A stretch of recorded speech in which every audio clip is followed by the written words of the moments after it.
El título del sermón en la mañana de hoy es Dios es digno de suprema exaltación. ¿Lo cree usted? Dios es digno de suprema exaltación. Y vamos a ir a Romanos 11, versículo del 33 al 36. Leemos.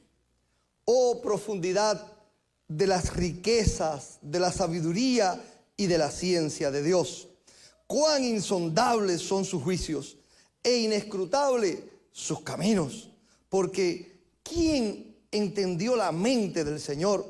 ¿O quién fue su consejero? ¿O quién le dio a él primero para que le fuese recompensado? Porque de él y por él y para él son todas las cosas. A él sea la gloria por los siglos de los siglos. Amén. Oramos. Dios, lleno de infinita sabiduría y gloria, aquí está tu pueblo que hoy quiere exaltarte y nos hemos reunido, Dios, con ese propósito. Y te hemos adorado y exaltado a través de las alabanzas. Y ahora queremos hacerlo a través de la palabra tuya. Porque sabemos que aunque hoy eres tú, por tu Espíritu, quien nos trae el mensaje de la palabra, nosotros te exaltamos estando atentos a ella, queriendo ser oidores y también hacedores. Y podamos convertir nuestras vidas en una exaltación a ti conforme a la verdad de tu palabra. Eso queremos, Dios. Y por eso oramos ahora en el nombre de Jesucristo. Amén. En esta carta del apóstol Pablo a los romanos, Pablo, inspirado por el Espíritu Santo de Dios, habla acerca de la justificación en la fe.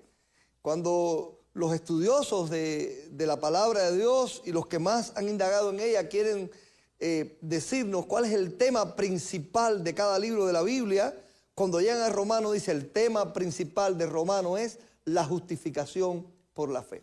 Romanos 5.1, justificados pues por la fe, tenemos paz para con Dios por medio de nuestro Señor Jesucristo. Desde que comienza, Pablo habla acerca de la realidad de que todo el mundo está bajo pecado. Él dice, los gentiles están bajo pecado. Y él prueba todo eso. Después va a los judíos y dice, y ustedes los judíos también están bajo pecado. Él habla acerca de que algunos creían que porque eran circuncidados y pertenecían al pueblo de Dios, simplemente ya por eso eran justificados. Pero el capítulo 2, hasta él menciona, tú que enseñas que no se debe adulterar, ¿adulteras? Así que él habla de la circuncisión del corazón. Para llegar después al capítulo 3 y decir, bueno, esta es la realidad de lo que hemos venido diciendo. No hay justos ni aún uno. Así que todos estamos separados de Dios, de la gloria de Dios. Pero hay una noticia, que no solamente es un asunto ya de que estamos separados, sino que Dios ha hecho algo. Dios nos ha dado un regalo. La dádiva de Dios es vida eterna en Cristo Jesús. Llega el capítulo 4 después para hablarnos de Abraham. Entonces, si la justificación es por la fe, ¿qué pasó con nuestro padre Abraham, que fue un hombre tan bueno? Bueno, pues Abraham también fue justificado por la fe. Porque la obediencia que él mostró fue una obediencia de fe. Él es el padre de la fe. Y la Biblia dice allí después que por las obras de la ley nadie será justificado, pero que en Abraham la obediencia le fue contada por justicia, porque era una obediencia de fe, una obediencia de fe. Pablo sigue hablando y cuando llega el capítulo 11, después de hablar tantas cosas, él habla acerca del pueblo de Israel. El pueblo de Israel, ¿qué pasa con Israel? ¿Qué pasa con Israel? Ya anteriormente él había estado hablando en todo lo que venía diciendo, que qué le aprovecharía al judío ser judío. ¿Qué? Dice el capítulo 3, pero ¿qué le aprovecha entonces al judío ser judío? ¿Qué provecho tiene? Bueno, es mucho, porque a ellos les fue revelada la palabra de Dios, de ellos vinieron los profetas y de ellos vino Cristo, quien es nuestro Salvador. Después le dice a los gentiles, no vayan a menospreciar a Israel. No vayan a decir, bueno, ahora nosotros somos salvos, Israel no. No, porque aquel es el olivo. Miren, así viene Pablo por todo el libro de Romanos y cuando llega al capítulo 11 dice, se pregunta en el versículo 1, ¿ha desechado Dios a su pueblo? Capítulo 11, versículo 1, digo pues, ¿ha desechado Dios a su pueblo? En ninguna manera. En ninguna manera, porque incluso yo también soy israelita y aquí estoy, dice Pablo, soy un salvo. El plan de Dios, de hecho, parte del pueblo de Dios, traer al Salvador a través de la descendencia de Abraham y traerlos aquí. Y él empieza a contar en todo este tiempo todo lo que Dios ha hecho, la maravilla de la salvación que viene Dios haciendo. Así que durante toda la carta va mostrando el majestuoso proceso de Dios para que los hombres sean salvos en Cristo Jesús, tanto gentiles como judíos. Porque Dios ha determinado sencillamente, porque lo supo, porque lo vio, que el hombre no puede justificarse haciendo obras buenas, ni siendo bueno en su corazón. Así que necesita un Salvador, y ese Salvador es Cristo Jesús. Así que cuando llega a este punto, Él dice, oye, esto es algo que no podemos entender completamente. ¿Cómo es esto? ¿Qué pasó? La Biblia dice incluso, sujetó a desobediencia, dice Pablo ahí, sujetó a desobediencia al pueblo de Dios para salvarlos a todos. Y cuando termina diciendo esto, Pablo exclama en una exaltación sublime de adoración a Dios. Cuando vienen diciendo todas estas cuestiones y la restauración de Israel y demás, de pronto él dice, oh profundidad de la riqueza, de la sabiduría y de la ciencia de Dios, cuán insondables son sus juicios, cuán inescrutables son sus caminos. Es esto tan maravilloso, hermano. Lo que Pablo viene diciendo es una noticia de felicidad y de alegría.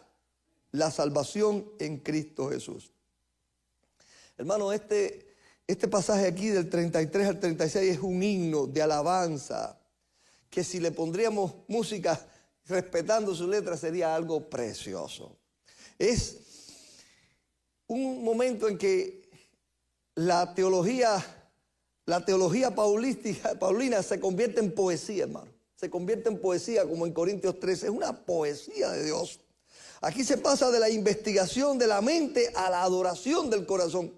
Pablo ha venido investigando con su mente todo el asunto y de pronto estalla en una alabanza que sale de su corazón. Lo misterioso en Dios no se convierte en confusión, sino en adoración. Estas cosas que no podemos entender no es confuso para mí, sino más bien yo creo que Dios debe ser adorado por estas cosas, porque su obra de amor para salvación y adopción nos lleva desde la fe, la salvación, la esperanza, a la exaltación.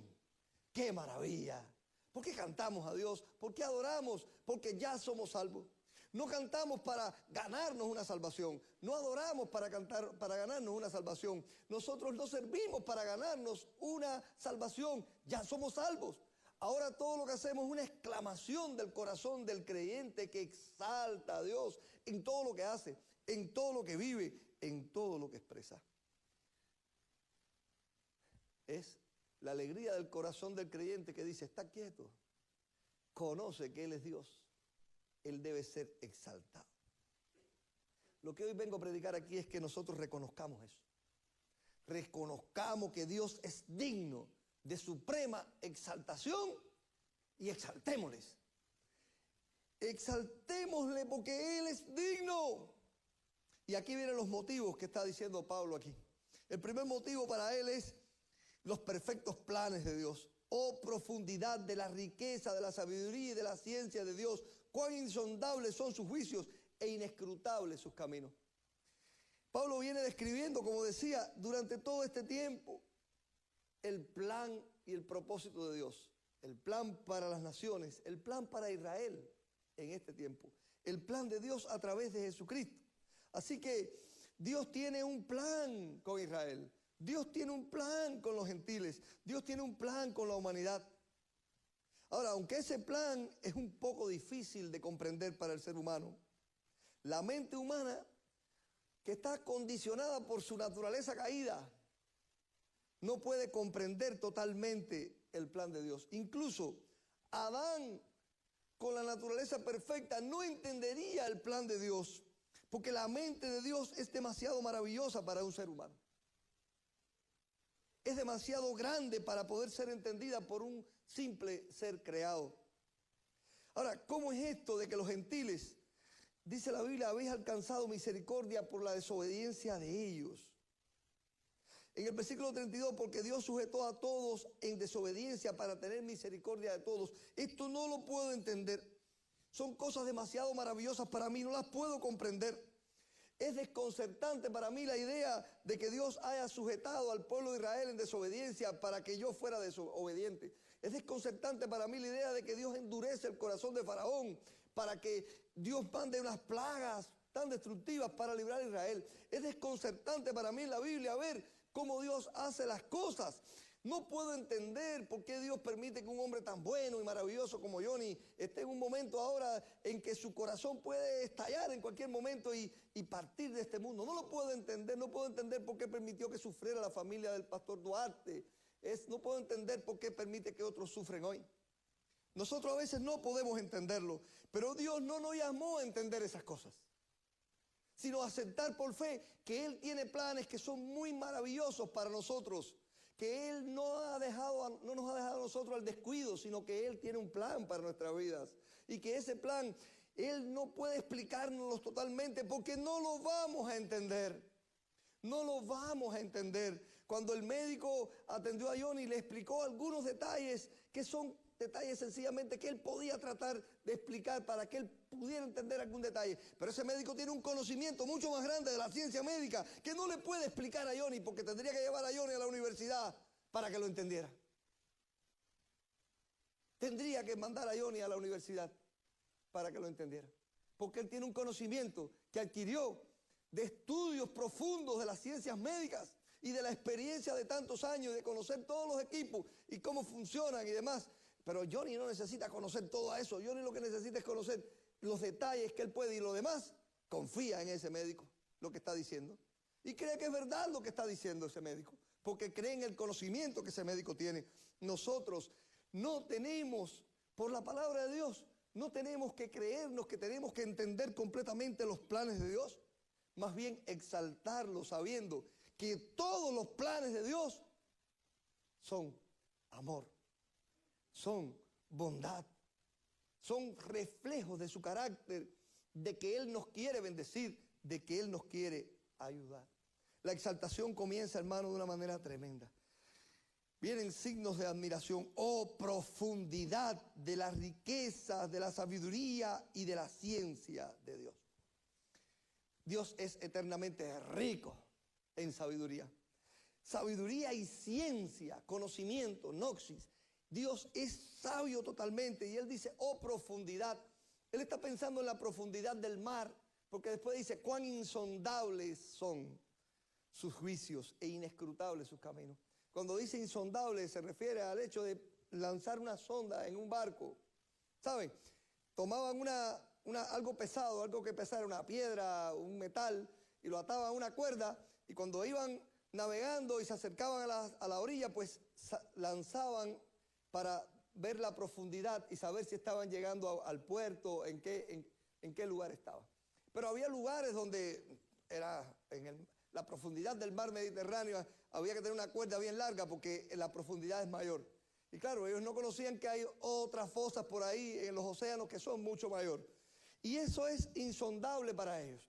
Eso es insondable, o sea, no se puede medir, no se puede medir. Ahora, hoy en el presente, saben que ya no se lanza una cuerda, ahora son instrumentos ya mucho más sofisticados, con un rayo ahí, como medir aquí, antes tirábamos una cinta, ahora hacen así con el rayo láser ese, pam, pam, y te dice la medida de aquí a allí. Ahora hay unos equipos que pueden sondear cualquier profundidad del mar. Pero saben que también los seres humanos han llamado sonda espacial a los que van hacia arriba. En estos momentos lo que es insondable para el hombre desde la ciencia es hacia arriba. Una sonda espacial es una nave no tripulada, o sea, es un dispositivo donde no hay tripulantes, sino que se envía por ahí para allá a ver a dónde llega para poder saber más acerca de los planetas, de los astros, de las estrellas, de los cometas y de todo lo que existe por ahí para allá. Y para el hombre dice, ¿hasta dónde puede llegar eso? ¿Cuán insondable es por ahí para allá? Y un amigo mío que es físico nuclear me decía, y no te imaginas también que hay otro lugar que es insondable, y es las cosas pequeñas. El hombre descubrió que existía, óyeme, es increíble, existía el átomo. Pero después en el átomo también se descubrió que existe otra cosa más pequeña adentro, el núcleo. Y después en el núcleo pues también ahí hay cosas más pequeñas. Y dice, y todavía hay cosas por descubrir más pequeñitas por ahí para abajo que no se sabe. La bueno, hay microbiología, micro no sé qué. Es increíble la investigación acerca de lo diminuto y de lo pequeño. Hermano, Dios es insondable. Qué grande la maravilla de Dios, hermano. Ante esas cosas nosotros solo podemos exclamar en adoración, hermano. Cuando dice cuán insondable, ¿quién podría imaginar que el plan de Dios fuera de esa manera? Pero yo lo que creo es que ese plan es perfecto, porque Dios es perfecto. Es perfecto. Job, el plan de Dios, para Job, es incomprensible para él. No lo puede entender su familia. Pero él dice en el capítulo 5, versículo 9 de Job, dice, el cual hace cosas grandes e inescrutables y maravillosas sin número. Y después termina diciendo, cuando él se encuentra allá con Dios, dice, Señor, son cosas demasiado maravillosas para mí, no las puedo entender. Alguien dijo, el que quiera entender a Dios, perderá la mente. El que quiera negarlo, perderá la salvación. Entonces yo no lo niego. Sencillamente acepto la realidad. Acepto la realidad y acepto también la bendición. Acepto la bendición. Yo no puedo entender cómo trabaja un teléfono celular, la verdad. No entiendo cómo yo puedo ver ahí videos. No está conectado a nada, que si pasan sondas por aquí, yo no sé, pero no. Explícamelo y dímelo, pero no lo entiendo. Que yo puedo llamar a una persona en China ahora mismo desde aquí y hablar con él. Que uno puede usar eso hasta para comprar. Uno sencillamente lo que hace es decir, bueno, funciona así, pues yo lo voy a usar y lo voy a aprovechar. Voy a vivir la bendición y no querer entender todos los detalles. Dios es algo maravilloso, hermano. No lo podemos entender. Tenemos muchísimos textos en la Biblia donde habla de esa exaltación a Dios y donde nos proclama que el plan de Dios es único, que el hombre solo tiene que preocuparse por aceptarlo, porque cuando el hombre ha querido pensar a Dios y descubrir a Dios por sí mismo, lo único que ha podido hacer es un ídolo de madera ahí o de metal. Cuando el hombre dijo, yo quiero entender a Dios y saber que es Dios, usted se encuentra muchas personas que dicen, ¿por qué Dios permite esto y por qué Dios permite aquello? Yo no lo sé. A ver si queremos explicarlo. No lo sé, son insondables sus juicios. Sus caminos, sus planes, no los puedo entender. Son inescrutables. Lo único que yo sé es que es verdad. Porque Dios es verdad. Porque en mi vida es verdad. Porque su palabra es verdad. Y yo lo que puedo hacer entonces es sencillamente postrarme, exaltarle y adorarle, hermano. Adorarle. Dios tiene que ser exaltado por sus maravillosos planes. Y nosotros somos parte de esos planes. Y nuestras vidas también. Él tiene un plan con mi vida. Él tiene un plan en tu vida. Él tiene un plan. Él tiene un plan. Un día en una entrevista que le estaban haciendo a Mossad Hassan Youssef, un joven hijo de uno de los fundadores de Hamas, que vive aquí en los Estados Unidos. Él es cristiano. Él salió de allá. Él fue un niño palestino que tiró piedra y tiró tiro. Andaba de joven. Pero cuando le entrevistan aquí y le preguntan, ¿crees que Dios, le pregunta una persona, porque él habla de los palestinos y de los judíos como que Dios quiere salvarlos a los dos? Y Dios ama a Israel, Dios ama a Palestina. Y a la persona le pregunta, ¿crees que Dios tiene un plan para Palestina? Y él dijo, ¿cómo? Y dice, ¿cómo? ¿Hay algo para lo que Dios no tenga un plan? Y todos se rieron en el lugar. ¿Hay algo para lo que Dios no tenga un plan? ¿Hay algo que escape al plan de Dios? David dice, ¿dónde puedo esconderme de ti? ¿Dónde? ¿Hay algo en este mundo que escape a Dios y al conocimiento de Dios, hermano? Todo está delante de Él y todas las cosas, dice la Biblia, están desnudas delante de Él. En su conocimiento y en su sabiduría, exaltémosles por sus planes. Exalta a Dios también por su infinito conocimiento, versículo 34, porque ¿quién entendió la mente del Señor? ¿Y quién fue su consejero? ¿Quién? ¿Quién le puede decir, Señor, mira, yo te aconsejo que mejor hagas esto en lugar de aquello? ¿Quién? ¿Quién? No convierta la oración en consejería al Señor.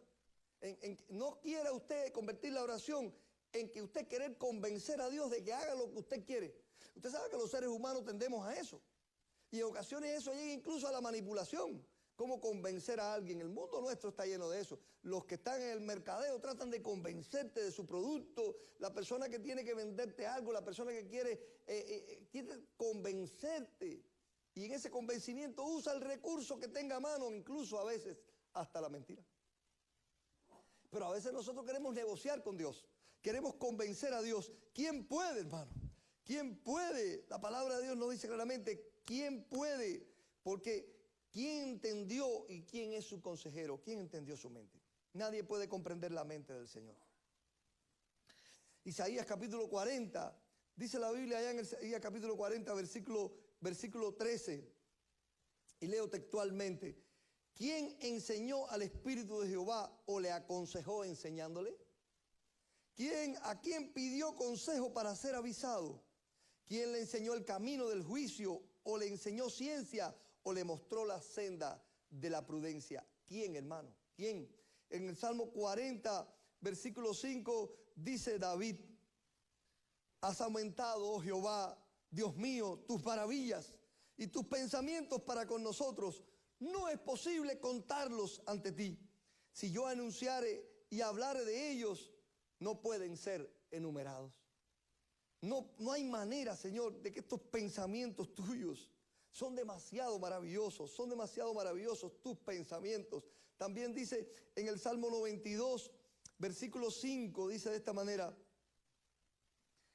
cuán grandes son tus obras, oh Jehová, muy profundos son tus pensamientos. Y así podemos buscar muchos más.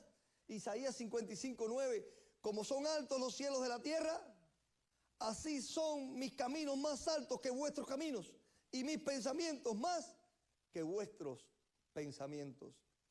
Son muy altos, hermanos. Efesios 3:19 dice Pablo, y de conocer el amor de Cristo. ¿Qué dice él del amor de Cristo? Que excede todo conocimiento. Está por encima, el conocimiento del amor de Cristo está por encima de todo. Pero cuando él dice de conocer el amor de Cristo, no habla de conocimiento de ese amor, sino de conocer el amor, de experimentar el amor. Conocer cómo experimentar ese amor. Ahí no hay eso de conocer el amor de Cristo que no se puede conocer. No, es que excede todo conocimiento el porqué de ese amor. El porqué, la realidad de ese amor. Sencillamente es un asunto de aceptar ese amor y de conocerlo en forma de experiencia, ese amor. Hermano, así que no es conocimiento lo que se habla aquí de conocer a Dios para salvación, sino el infinito conocimiento de la mente de Dios, que nunca podremos conocer. De verdad, hermano, hay muchos ilusos por ahí queriendo hacer eso. Y queriendo que tú le expliques también. A ver, explícame entonces, ¿por qué Dios? ¿Y por qué Dios hace esto? ¿Y por qué Dios hace aquello? ¿Y por qué Dios piensa de esta manera? No lo puedo conocer. Ante este infinito conocimiento, solo nos puede quedar a nosotros un asombro, una perplejidad que nos lleva a una exaltación, a una adoración. El Salmo 139, 6, cuando David habla de esa omnipresencia de Dios, de que no me puedo ocultar de ti y que estás presente en todo lugar y en el hueco de la mano y me tejiste en el vientre de mi madre, él termina diciendo, tal conocimiento es demasiado maravilloso para mí, no lo puedo comprender. Tal conocimiento es demasiado maravilloso para mí, pero lo tengo el amor, tengo la gracia, tengo el perdón, tengo la obra de Dios en mi vida. Puedo hablar con Él, puedo pedirle y recibo. Entonces, lo único que puedo hacer es exaltarlo por su infinito conocimiento. También exaltamos a Dios por sus maravillosos dones. Dice el versículo 35, ¿quién le dio a Él primero para que le fuese recompensado? ¿Quién le dio a Dios algo por lo cual ahora nosotros recibimos algo como recompensa? Todo lo que recibimos de Dios es por gracia, hermano. La gracia de Dios se ha derramado sobre nosotros a través de Cristo Jesús. Y todo lo que recibimos es por gracia. O sea, favor inmerecido de Dios hacia nosotros. Nosotros no merecemos nada. Algunos se pueden sentar y pensar que merecen algo. Y algunos te lo dicen. Pero un cristiano verdadero jamás diría, no, pero yo me merezco de Dios. Yo he sido bueno. ¿Y por qué aquella persona que es pecadora a Dios le ha dado esto y a mí no me lo ha dado? David hablaba de eso. de que, oye, esas personas malas les va bien, tienen riqueza, están gordos, los ojos se les salen de la gordura. Y yo que soy un hijo de Dios me va mal, ¿qué está pasando aquí? Claro, no conocía la realidad de la vida de aquel gordo lleno de vida y de riqueza, es lo que pasa. No sabía exactamente cuán difícil puede ser para esa persona su vida, porque desde lejos parece que les va muy bien. Pero lo cierto es que los cristianos sufren como cualquier otra persona en este mundo, pero tienen algo que las personas que no tienen a Cristo tienen al Señor, tienen al Señor. Pablo aquí exalta al Señor porque hemos recibido cosas maravillosas por gracia de Él. Todo lo hemos recibido por gracia, todo lo hemos recibido por gracia. ¿Quién le dio a Él primero? ¿Alguien cree que Dios le debe algo? Dios no nos debe nada a nosotros, hermano. Nada. ¿Por qué entonces nos da cosas? Por su amor. Porque Él ha entendido que quiere hacerlo, porque lo decidió por su gracia. Y nos ha llenado de regalos invaluables y que no pudiéramos comprar si quisiéramos. No podríamos comprar la salvación si quisiéramos, porque no podemos. Son dones sencillamente del fruto de su gracia, no una recompensa a nuestras dádivas, a nuestro esfuerzo. La Biblia dice que por mucho que nosotros nos esforcemos, al final, si tuviéramos que ser evaluados, siervos inútiles seríamos. Claro que Él no quiere nombrarnos siervos inútiles, Él nos quiere nombrar siervos maravillosos. En su plan está eso. Él dice eso en el sentido de que si tú esperas que por hacer muchas cosas te vas a merecer algo, déjame decirte que si yo aplico a eso que tú estás haciendo, en lugar de gracia, aplicar a juicio, pues tú serías un siervo inútil. Y trapo de inmundicia todo nuestro servicio al Señor. Job 41:11 dice, ¿quién me ha dado a mí primero? Dice el Señor, para que yo le retribuya. Todo lo que hay debajo del cielo es mío, dice el Señor. Así que, si todo lo hemos recibido por gracia, pues nosotros lo que tenemos que hacer es agradecer, exaltar. Desde el capítulo 9 de Romanos hasta aquí, hermano, Pablo ha estado mostrando lo que Dios ha revelado de sus propósitos en Cristo para el pueblo, los cuales están operando en un contexto de un proceso histórico que involucra tanto a gentiles como a judíos. Y cuando Él hace esto, Él lo hace para darnos a conocer que podemos no entender esos detalles, los detalles de ese plan. Posiblemente estemos tentados a discutir parte de él, pero no podríamos. Sencillamente tendríamos que estudiar la Escritura, recibir la palabra con un conocimiento superior, que es que Dios tiene una mente superior, un conocimiento superior, y que sus dones son gracia, no merecimiento. Así que no podemos ponernos en la posición de reclamación de algo, sino en la posición de agradecimiento, en la posición de exaltación. Esa es la realidad, hermano.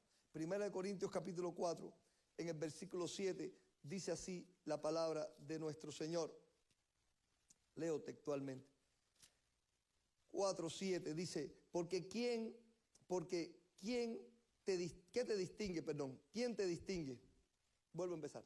Porque ¿quién te distingue? ¿O qué tienes que no hayas recibido? Y si lo recibiste, ¿por qué te glorías como si no lo hubieras recibido? ¿Por qué te glorías como si no lo hubieras recibido? Todo lo que tenemos lo hemos recibido, hermano. Así que Pablo hace una exaltación tremenda a Dios porque lo hemos recibido por gracia, todo lo que nos ha dado.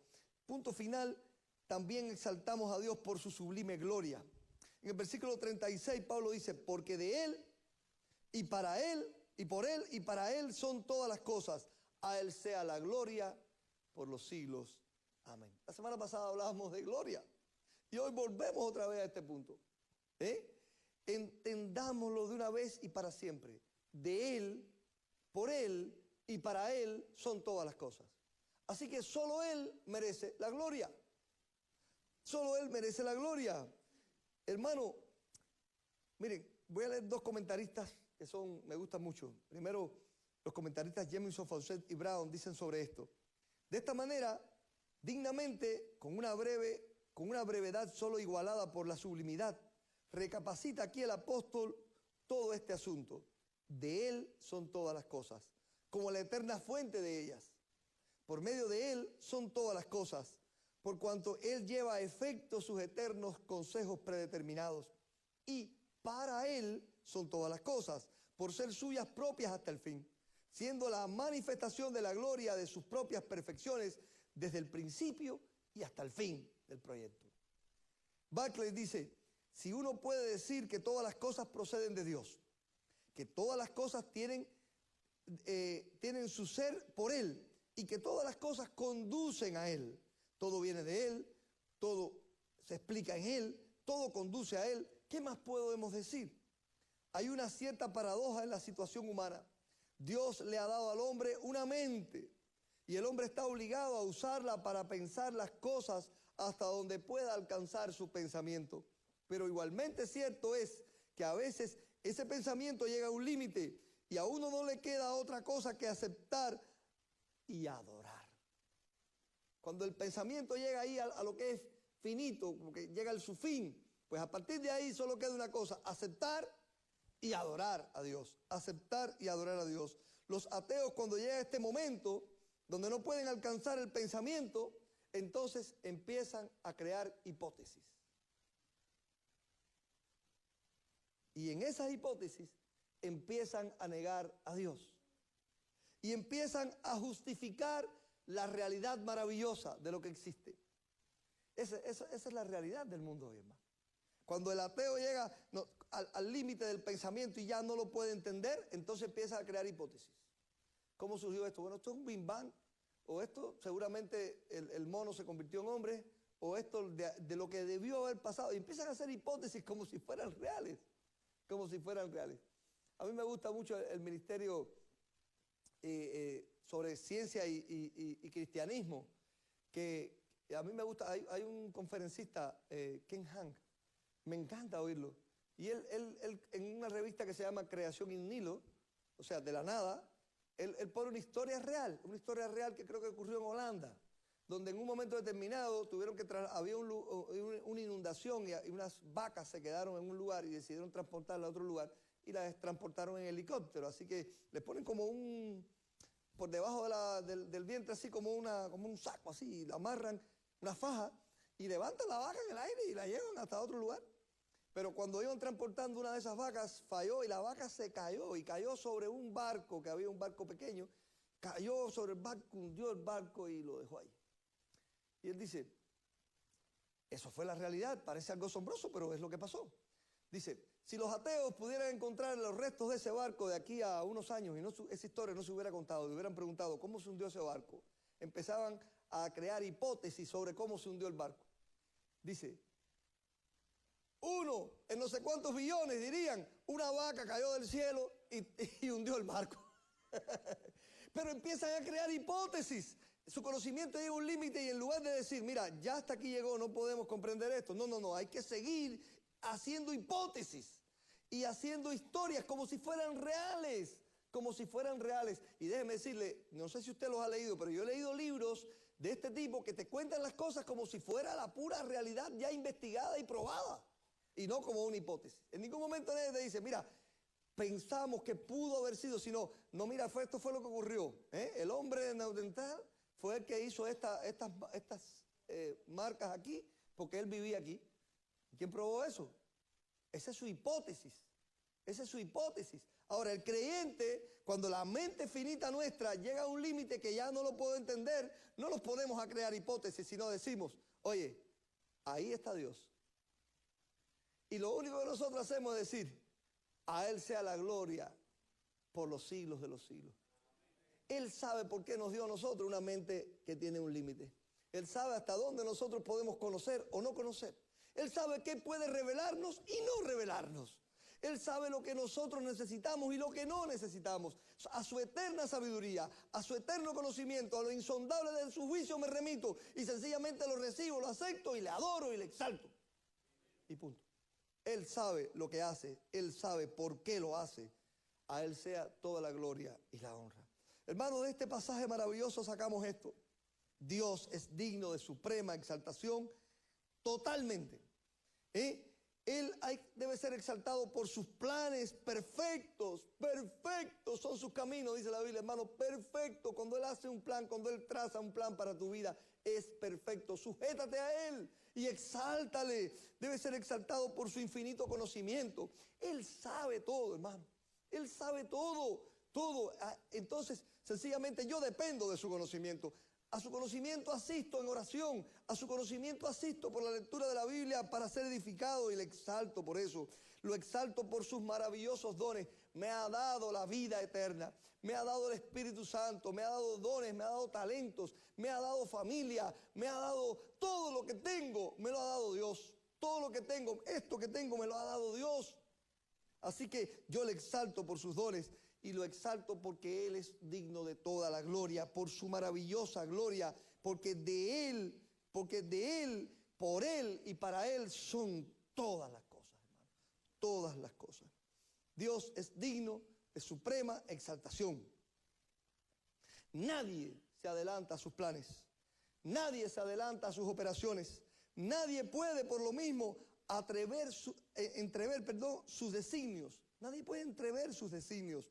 Por eso, esos designios de Dios, cuando Él los manifiesta, de tal modo que el hombre que se somete a su dirección llega a comprender que Dios es real, que está ahí, que todas las cosas, que la historia entera de la humanidad le pertenece y Él ha obrado. En la medida en que un ser humano salvo reconoce esta magnífica soberanía de Dios, lo que hace es exaltarle. Exaltarle. Nosotros tal vez no comprendamos todo el plan de Dios. No es comprensible, hermano. No queremos ni siquiera que Él nos lo explique de tal manera que lo entendamos todo. Sencillamente lo recibimos, lo aceptamos. Nosotros entonces, cuando hagamos eso, seremos mejores. Seremos mejores testigos de su gloria, de su majestad. Veremos mejor la obra de amor en nuestras vidas, su misericordia. No podremos callar lo que ha hecho con nosotros y proclamaremos su verdad y su maravillosa gloria. ¿Quién es digno de suprema exaltación? Aquí viene Pablo. Se ha metido en un camino difícil, Pablo. Está escribiendo a los judíos y a los cristianos que conforman y gentiles que conforman la iglesia de Roma. Y él está hablando con personas que ni siquiera conoce. Él no ha estado allí, nunca ha ido a Roma. Él está escribiendo a ellos desde la autoridad de su apostolado y desde la inspiración de Dios. Y está metiéndose en algo muy complicado. Querer explicarle a los judíos que la salvación no es por las obras de la ley, sino por la gracia. Quererle explicar también que no solamente es para ellos, sino también para los gentiles. Y parte desde algo muy complicado, que es primero ofender. Sí, porque la gente se siente ofendida cuando le dicen, tú eres un pecador. Especialmente un judío que se sentía tan santo. Decirle a ese judío, oye, tú te crees, tú dices que por ser maestro eres bueno, pero no enseñas la ley correctamente. Tú dices, tú robas y enseñas a no robar. Tú fornicas y enseñas a no fornicar. Tú también eres un pecador. Pablo parte de ahí, declara que todo el mundo es pecador. Le dice a los judíos después, oye, ustedes se creen que son el ombligo del mundo, pero no lo son. Cristo vino para todo. Pero él está hilando eso, hermano, con mucha cautela, con mucha verdad ahí. Él viene diciendo todo esto. Y él mismo, cuando está escribiendo esta carta, tal vez no tiene planeado escribir estos versículos que están ahí. Sencillamente él va elaborando, Dios le va revelando, pero cuando él va haciendo todo esto y llega al punto de la salvación de Israel, de cómo Dios planeó salvación de gentiles, salvación de judíos, cuando llega a ese punto, él de pronto no puede resistir más. No puede resistir más y ese es el momento en que él dice, oh, profundidad de la riqueza, de la sabiduría, de la ciencia de Dios. Cuán insondables son sus juicios, inescrutables sus caminos. Porque ¿quién entendió la mente del Señor? ¿O quién fue su consejero? ¿A quién le dio a él primero para que pueda ser recompensado? Porque de él, por él y para él son todas las cosas. A él sea la gloria por los siglos de los siglos. ¿Y saben qué? Este Pablo que está diciendo esto es el Pablo que tuvo un conocimiento que nosotros jamás vamos a poder tener. Es el Pablo que fue formado desde niño de un estricto conocimiento de las Escrituras a los pies de uno de los judíos más prestigiosos, de los rabinos judíos más prestigiosos de la historia, Gamaliel. Los judíos dicen, tenemos tres grandes maestros, Moisés, Gamaliel y Mainómides. Gamaliel fue de los grandes maestros. Este Pablo fue un hombre instruido a los pies de Gamaliel desde niño. Llegó a tener una posición importante en el Sanedrín, siendo aún joven, que normalmente eran los viejos los que llegaban allí. La Biblia habla de un joven llamado Saulo, que estaba allí cuando Esteban fue juzgado y apedreado.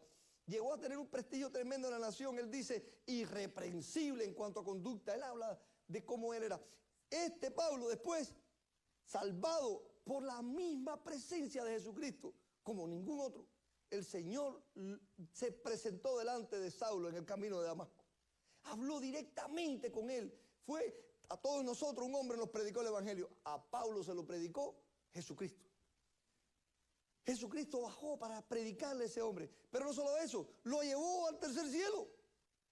Si en el cuerpo, en el espíritu, dice él, yo no lo sé. Yo lo que sé es que yo fui llevado al tercer cielo. Y se le revelaron cosas maravillosas. Este hombre que tuvo esta relación con Dios, este hombre que es el padre de la teología cristiana, este hombre a quien Dios usó de una manera maravillosa para llevar el Evangelio y sacarlo del pueblo judío, llevarlo al mundo y que llegara a nosotros. Este hombre dice que para él todo esto es una exaltación porque no lo puede entender, que dejó para nosotros.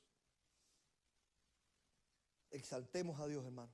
Exaltemos a Dios. Los jóvenes leían el Salmo 145. En el Salmo 145, y quiero que ahora también nosotros veamos allí algunos versículos para terminar, y quisiéramos que los leyéramos todos juntos. Vamos a leer el versículo 1 del Salmo 145, y vamos a leer los versículos, el versículo 21 del Salmo 145. ¿Están ahí? Salmo 145, 1 y 2 y el 21. Todos juntos. Te exaltaré, mi Dios, mi Rey, y bendeciré tu nombre eternamente y para siempre. Cada día te bendeciré y alabaré tu nombre eternamente y para siempre. Y el 21 dice, la alabanza de Jehová proclamará mi boca y todos bendigan su santo nombre eternamente y para siempre. Te exaltaré, mi Dios, mi Rey, eternamente y para siempre. Exaltemos, hermano, exaltemos. Al final de todo esto, Dios es digno de suprema alabanza. Dios es digno de suprema exaltación. Dios es digno de lo mejor de nosotros mismos. Entonces, exaltémosle siempre para su gloria. Vamos a orar. Buen Dios, te exaltamos. Sé exaltado siempre. Y te exaltemos desde esta perspectiva, porque tú eres un Dios lleno de ciencia y conocimiento, insondables son sus juicios, tus planes son maravillosos, por la gracia que nos ha revelado, por tu gloria, por tu mente que es infinita, nosotros te exaltamos. Y porque todo eso lo pusiste a nuestro favor y nos has dado esta bendición de estar aquí ahora adorándote. Gracias, Dios. Te exaltamos en el nombre de Jesucristo. Amén, Señor. Dios nos bendiga, hermanos amados.